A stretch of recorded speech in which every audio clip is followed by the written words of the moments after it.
Hey guys, welcome back. Today's going to be a relatively short video. I'm only going to focus on the questions that were asked in this poll with Democratic candidates going against Donald Trump and how they're faring at this point in time. If you're interested in looking over the results of every single question, and there's a lot of interesting ones in this public policy polling data, I'll have a link to this page down in the video description. This poll was done between January 19 and 21 of this month. They surveyed 760 registered voters, and this is done by public policy polling, which usually leans a little bit towards the Democratic side. So if you wanted to shave, 2 to 3 percentage points off of the results, you'd be within the realm of reasonability to do so based on historical data from this particular outlet. So what I'm going to do is touch on those head-to-head matchup numbers, then do a bit of an analysis at the end of the video.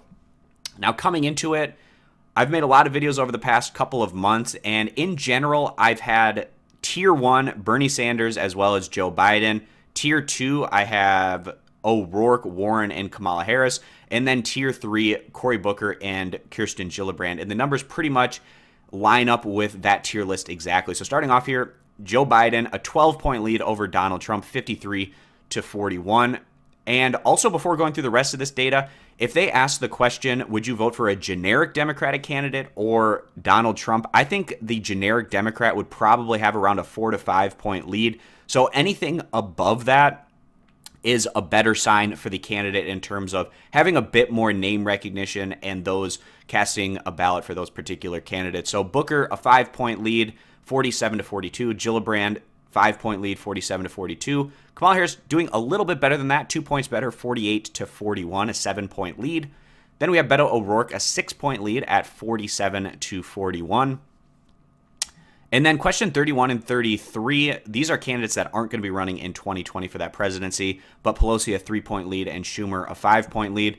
And then Bernie Sanders coming in at number 2 on this list, a 10-point lead over Donald Trump, 51 to 41. So Bernie Sanders continuing to do quite well in these polls. And then we have the last one here, Elizabeth Warren, a 6-point lead over Donald Trump, 48 to 42. So the tier list that I've been putting together over the last couple of months pretty much lines up with the results that we're getting here. Tier 1, Biden 12-point lead and Sanders a 10-point lead. The next tier has Kamala Harris a 7-point lead, O'Rourke and Warren with a 6-point lead.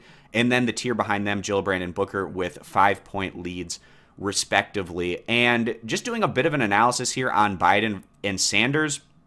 So Biden is usually coming in a little bit above Bernie Sanders in these polls that we've been getting over the last couple of months as we're starting to get more of these questionnaires going into a 2020 election.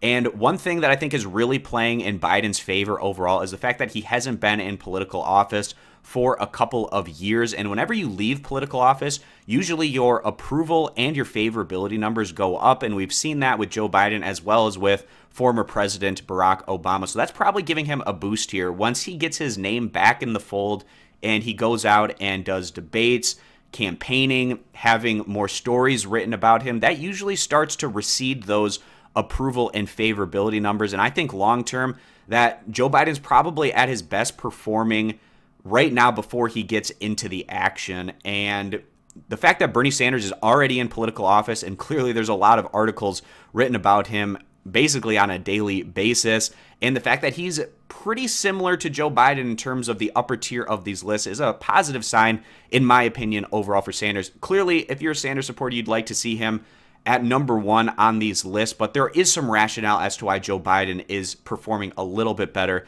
than what we're seeing from Sanders. But still, the clear tier 1 here, no debate, Joe Biden and Bernie Sanders, and the rest are trying to catch these two. Sanders and Biden having that political clout, having that name recognition, it's going to be really tough for anyone to catch them if these two guys decide to run in that 2020 Democratic primary. And I've seen a lot over on the mainstream media coverage about who they think are the Democrats' best chances either to go on and win the primary or the general election.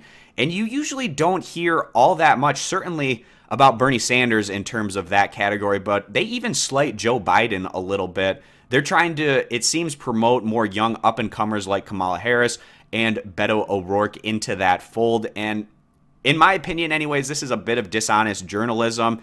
If you're going to be putting together these tier lists of candidates, you have to be using the data and what the actual voters are saying. And at this point in time, it's Biden and Sanders and the rest are trying to catch them in these polling results. So that's going to wrap up this video, guys. Thanks for stopping on in. Again, if you want to check out all of the questions that were asked in this particular poll, I'll have it linked down in the video description. Subscribe for more, and I hope to see you guys back here for my next video.